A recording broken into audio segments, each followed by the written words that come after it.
Jika teman-teman ingin belajar bahasa Arab, khususnya sorof dan uslub, dari awal, dari dasar, secara bertahap, berurutan dan sistematis, silakan buka channel kami yang baru, yakni channel AM Mahya TV. Silakan cari di YouTube, lalu scroll video dari bawah. Silakan simak A1, A2, A3, dan seterusnya, lalu B1, B2, B3, dan seterusnya, C1, C2, C3, dan seterusnya, dan uslub awal 1, uslub awal 2, uslub awal 3, dan seterusnya. Silakan subscribe dan selamat menyimak semua video yang kami tayangkan. Semoga bermanfaat. Mau kuasai bahasa Arab? Gabung Sekolah Arab Digital. Sistematis, mudah, dan bertarget. Belajarnya dari awal hingga lanjutan. Dari dasar hingga pintar. Mufradat, sorof, nahwu, uslub, dan yang lainnya. Mendalam, mudah dipelajari, mudah dipahami, dan mudah dipraktekkan. Mau kuasai bahasa Arab? Gabung Sekolah Arab Digital. Mau kuasai bahasa Arab? Gabung Sekolah Arab Digital. Sebenarnya gini Bapak Ibu, buku yang kita boleh untuk dipesan oleh orang-orang itu sebenarnya ada 8. Yang 6 adalah kita sebut dengan Al-Ajib, yang 2 adalah Al-Mumtaz. Al-Ajib itu di situ kita belajar bahasa Arab dari dasar, bagaimana kita menghafal mufradat, terus menggunakannya dalam kalimat yang sederhana. Sambil kita memperbaiki cara pandang kita dalam melihat kosakata dalam bahasa Arab. Sebagai contoh, kemarin saya perlihatkan bahwa kalau kalimat misalnya kan begini, saya mempunyai buku, bahasa Arabnya bagaimana? Nah, barangkali ada di antara kita yang mencoba menerjemahkan menjadi ana li kitab. Nah, itu salah. Nah, seharusnya adalah li kitabun. Begitupun kalau ada kalimat lillahi ma fis samawati wa ma fil ardi. Bagaimanakah cara kita menerjemahkan kalimat seperti itu? Mungkin kita biasanya memahaminya dengan bagi Allah apa yang ada di langit dan di bumi. Tapi kalau kita sudah tahu cara uslub yang baik dan benar, maka nanti memahami kalimat tadi tidak dengan seperti yang tadi kita sampaikan. Bagi Allah apa yang di langit dan di bumi, tetapi menjadi Allah memiliki apa yang di langit dan di bumi. Dan banyak yang lain. Nah itu, penggalan-penggalan kata dirangkai dalam sebuah kalimat, itu kita mulai sampaikan dalam buku Al-Ajib jilid yang pertama. Kemudian naik kepada berikutnya menghafal kosakata yang banyak, baik kosakata yang berkaitan dengan anggota tubuh, tempat-tempat, rumah, masjid, istana, sekolah, stasiun, bandara, dan sebagainya, atau alat-alat belajar, pulpen, buku, majalah, penggaris, dan sebagainya, atau nama-nama binatang, dan semuanya itu ada di buku 1 juga. Setelah itu, kita juga belajar kalimat negatif. Saya seorang pedagang, itu kalimat positif. Sekarang bagaimana kalau kita ingin ungkapkan, saya bukan seorang pedagang. Bagaimana kalimatnya? Bukan atau tidak, kita tahu adalah, ada goiru, ada laisa, ada ma. La, goiru, laisa, dan ma, semuanya bermakna tidak atau bukan. Nah, tetapi kapan ma, goiru, la, dan laisa itu digunakan, itu ada penggunanya. Dan kita coba terapkan masing-masing tadi secara bertahap dari buku-buku yang awal. Nah, buku kedua itu adalah buku bercerita tentang cara menggunakan kalimat-kalimat negatif. Saya bukan pedagang. Saya tidak memiliki sekolah. Sekolah saya tidak kecil. Dan seterusnya, bagaimana cara mengungkapkannya dalam bahasa Arab. Nah, berikutnya mengenalkan misalnya kalimat-kalimat dasar. Muhammad ada di dalam sekolah. Huruf jar.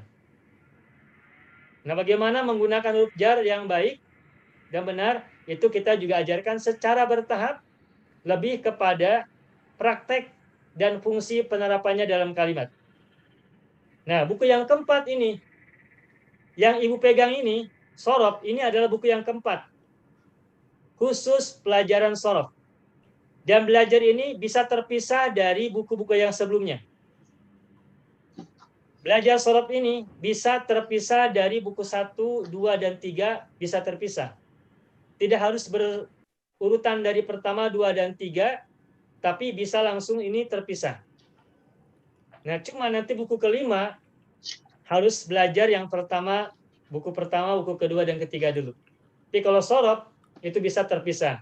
Itulah sebabnya ketika Pak Haji Parman, Ibu Haji Pasam itu berencana ingin membuat kelas shorof, itu saya siap sedia karena shorof itu bisa terpisah belajarnya. Bisa terpisah secara tersendiri. Berbeda kalau misalkan kita belajar ilmu nahwu. Kalau nahwu itu harus bertahap. Sedangkan shorof bisa terpisah. Gitu. Nah, buku yang kelima adalah buku cara merangkai kalimat-kalimat dasar dengan variasi, termasuk tentang adat ma'dud, bilangan. 1, 2, 3. Kan dalam bahasa Arab itu kan ada mudzakkar, ada mu'annas ya. Wahidun, ithnani, salasatun, arba'atun, khamsatun, dan seterusnya. Itu adalah bilangan-bilangan untuk mudzakkar. Sedangkan kalau mu'annas bilangannya beda lagi. Wahidatun, isnatani, salasun, arbaun, khamsun, dan seterusnya. Nah, bagaimana bilangan-bilangan ini kita hafal dengan mudah, lalu kita terapkan dalam kalimat. Itu diajarkan dalam buku yang kelima. Nah, berikutnya buku yang keenam adalah buku tentang ilmu nahwu, tetapi indeks-indeksnya. Rangkuman-rangkuman bahasan yang bisa kita bisa jelaskan ulas tentang ilmu nahwu.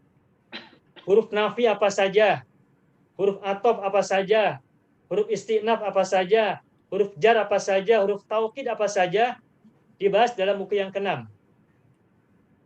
Huruf nasab yang masuk ke isim apa saja, huruf nasab yang masuk ke fi'il mudhari apa saja, itu dibahas dalam buku yang keenam.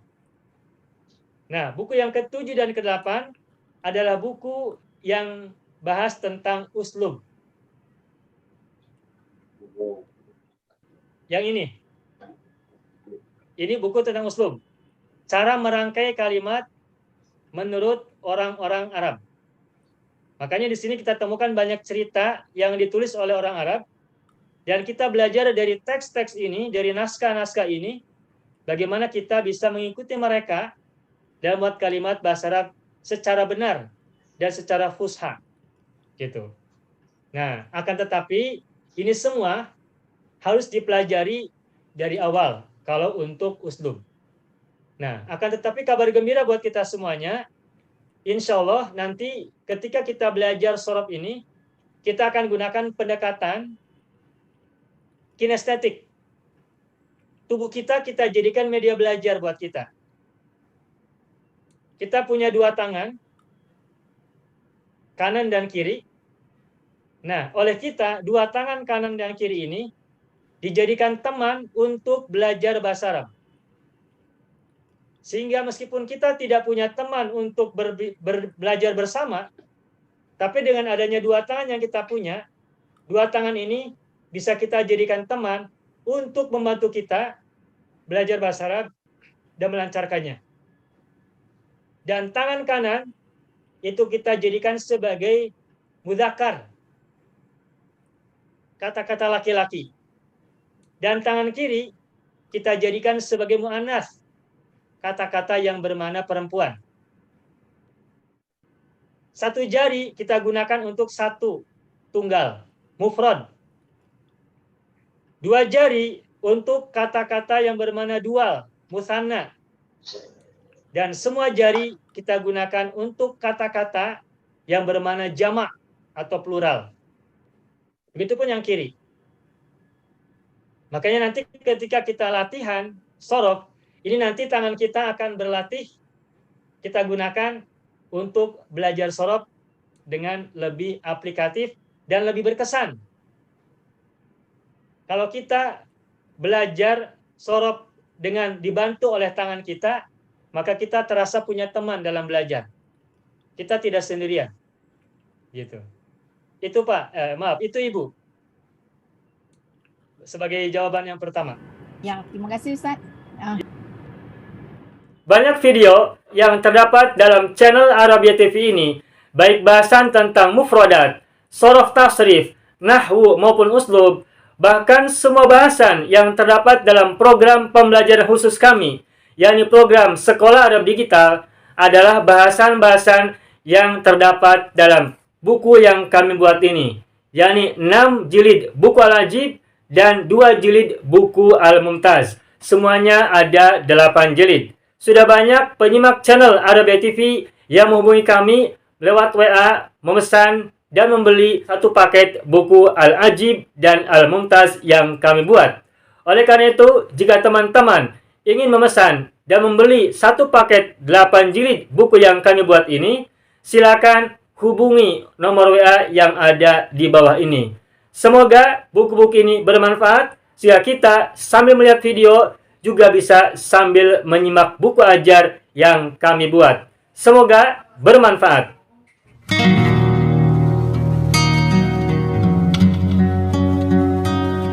Mau kuasai bahasa Arab? Gabung Sekolah Arab Digital. Mau kuasai bahasa Arab? Gabung Sekolah Arab Digital.